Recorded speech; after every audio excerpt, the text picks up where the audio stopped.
Hello guys, চলে এসেছে একটা নতুন ভিডিও নিয়ে। তো আজকে আমাদের দার্জিলিংয়ে ছিল লাস্ট দিন।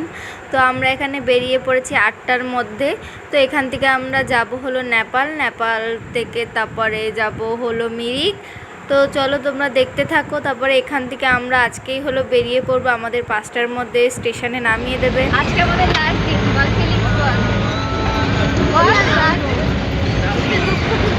দুঃখ এতদিন আড্ডাই আর কি সব একসাথে আমাদের।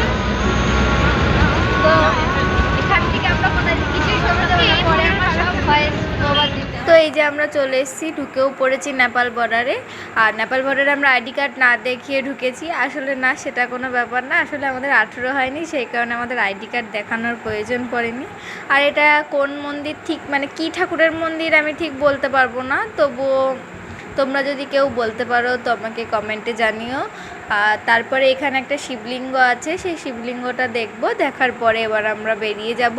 কারণ আমাদের এখানেও নেপালে আমাদের হলো আলাদা আলাদা করে গাড়ি করেছিল। এই গাড়িগুলো 300 টাকা করে 8 জন বসেছিল। এটাই তো তারপরে দেখো বাজারটা পুরো ফাঁকা ছিল, আর আমরা বাজারে কিছু কেনাকাটা করিনি, জাস্ট দেখে টেকে চলে এসেছি, কারণ অনেক দাম বলছিল।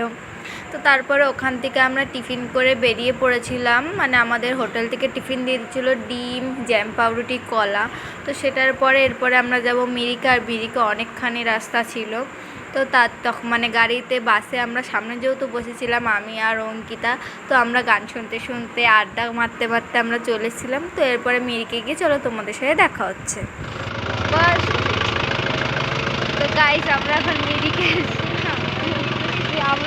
এসে আমরা মিরিক হয়ে যাচ্ছি।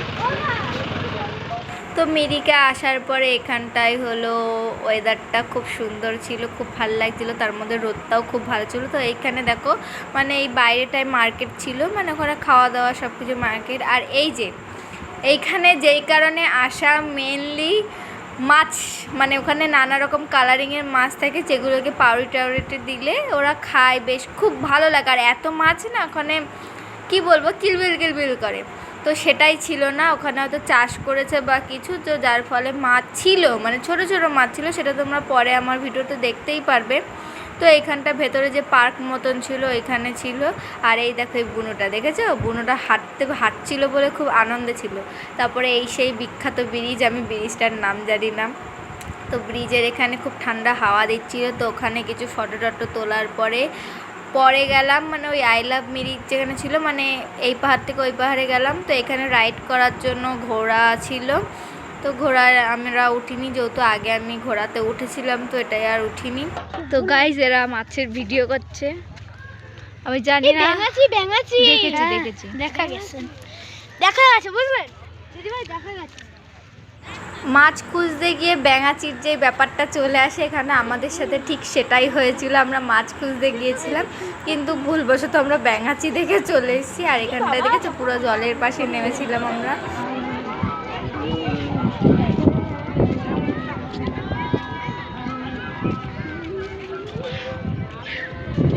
তো এইখানেও হিপ হপ ডান্স করছিল। আসলে ওখানকার এই ডান্সগুলোই বেশি চলে, কারণ আমরা দার্জিলিং মেলাতেও দেখেছিলাম। তো এখানে আমরা তারপরে খেতে এসেছিলাম, আর এই জায়গাটা বসে ভিউটা বেশ দারুণ উপভোগ করছিলাম আমরা।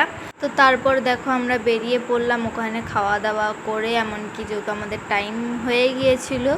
তো আসার সময় মনটা খারাপ ছিল, যে মানে এক সপ্তাহ খুব আনন্দ করেই কেটেছে। বাট এই যে দেখছো, এই যে চা বাগানটা আমি দেখাচ্ছি, এই চা বাগানে আমার খুব যাওয়ার ইচ্ছা ছিল, কারণ এখানে ভিউটাও যেমন সুন্দর, তোমার যেতে যে কারোরই মন চাইবে। বাট আমাদের গাড়ি যেহেতু বাস ছিল, সেই কারণে দাঁড়ায়নি। ছোটো গাড়ি হলে তাও একটা দাঁড়ানোর কথা ছিল। তো এইখানে আমরা দেখো ট্রেনে উঠে গেছি। উঠে যাওয়ার পরে তারপরে হয়ে যায় আমাদের সাথে কিছু ঘটনা। তো ঘটনাটা বলি এবার। আসলে সবই ঠিকঠাক, এটা পরের দিন সকালের ভিডিও ছিল। আমাদের ট্রেন দক্ষিণেশ্বর দমদমের মাঝখানে দাঁড়িয়ে পড়ে। কেন দাঁড়িয়ে পড়ে? কারণ আমাদের হলো দমদম আর বনগাঁ লোকালের মাঝখানে কাজ চলছিল। তো সেই কারণে ব্যাপারটা হয়ে যায় যে এখানে 3 ঘন্টা লেট হয়ে যায়। আর এত গরম, তার মধ্যে অনেক লোক তো গাড়ির থেকে নেমে হেঁটে হেঁটেই চলে গেছে। তো আমরা সেটাই পারিনি, কারণ আমাদের ট্যুরিস্টের অনেক লোক ছিল। তো তারপরে ওখান থেকে আবার যাও 12টার সময়, মানে 8টা থেকে 12টার সময় নামানোর কথা, নামালো আমাদের। তারপরে জানা যায় শিয়ালদা টু কোনো ট্রেনই নেই বনগাঁ।